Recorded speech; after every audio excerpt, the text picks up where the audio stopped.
ഞങ്ങൾക്കൊരു വീട് വേണം, ജീവിക്കാൻ പറ്റില്ല, ഞങ്ങൾക്ക് മക്കളും കുട്ടികളൊന്നും ഇല്ല. ഈ ഒരു മാസം ഇങ്ങനെ പെൻഷൻ കൊണ്ടാണ് ഞങ്ങൾ കഴിയുന്നത്. ഞങ്ങൾക്ക് എന്തെങ്കിലും ഒരു സഹായം വേണം. തട്ടിപ്പിന്റെ 8 ആണ്ടുകൾ. നിരവധി പ്രതിഷേധങ്ങളാണ് ചിറ്റൂര് വെള്ളപ്പനയിൽ ഇപ്പോൾ ഉയർന്നുകൊണ്ടിരിക്കുന്നത്. ഞാൻ ഈ നിൽക്കുന്ന സ്ഥലത്ത് നിന്നും 12 കുടുംബങ്ങളെയാണ് ഒഴിപ്പിച്ചത്. എനിക്ക് ഈ പിന്നിൽ കാണുന്ന പോലെ പുതിയ ഫ്ലാറ്റ് സമുച്ചയം നൽകാമെന്ന് പറഞ്ഞ് 8 വർഷങ്ങൾക്കിപ്പുറം ഒന്നുമായിട്ടില്ല. ഇവിടുന്ന് കാക്കൂസ് പോകണേ നമ്മൾ കൈപിടിച്ച് കൂട്ടിയിട്ട് പോകണം, മുഖത്തൊഴിക്കാനൊക്കെ പോകണേ. ഈ പടി ഇറങ്ങാൻ പറ്റുന്നില്ല. ഇങ്ങനെ ഇവിടെ ഇരുന്ന് കാലം കഴിച്ചു വിട്ടണം. ഒരു മനുഷ്യന് പൈസ വരുന്നു ഞാൻ കാണാനില്ല.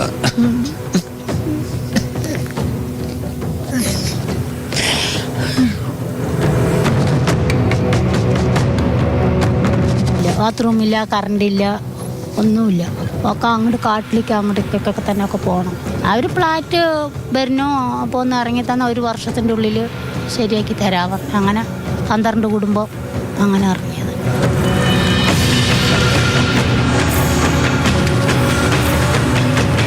എട്ട് വർഷമായിട്ട് നിർമ്മിക്കുന്ന ലൈവ് ഫ്ലാറ്റ് സമുച്ചയത്തിൻ്റെ അവസ്ഥയാണ് ഈ കാണുന്നത്.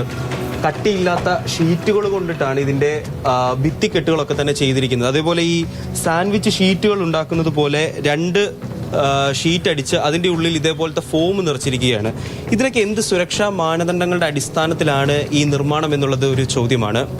8 വർഷം ഇതിൻ്റെ പണി തുടങ്ങിയിട്ട് ഇവിടെ ഈ ഇത്രയും വളരെ ചെറിയ വണ്ണമില്ലാത്ത താൽക്കാലികമായിട്ട് ഉപയോഗിക്കുന്ന ഈ വിദേശ രാജ്യങ്ങളിലൊക്കെ ലേബർ ക്യാമ്പുകളിൽ ഉപയോഗിക്കുന്ന ഈ ഒരു ഷീറ്റ് വെച്ചിട്ടാണ് ഈ വലിയ കെട്ടിടം മുഴുവൻ മറച്ചിരിക്കുന്നത്. ഒട്ടും സുരക്ഷിതമല്ലാത്ത ഒരു സംവിധാനമാണ്. സ്ഥിരമായി 64 വീട്ടുകാർക്ക് കൊടുക്കാമെന്ന് പറയുന്നു. ഇതിൻ്റെ പ്ലാന് മുതൽ തന്നെ ഇതൊരു വലിയ തട്ടിപ്പാണ്.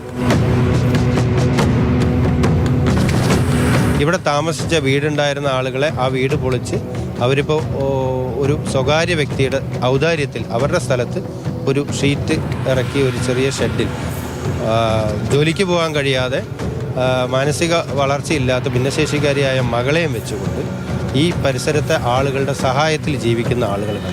സർക്കാരിൻ്റെ ഭാഗത്തുനിന്ന് അവർക്ക് ഈ പെൻഷൻ വല്ലപ്പോഴും കിട്ടുന്ന പെൻഷനും അതുപോലെ വല്ലപ്പോഴും കിട്ടുന്ന ഒരു കിറ്റും മാത്രമാണ് അവർക്ക് ജീവിക്കുന്നത്.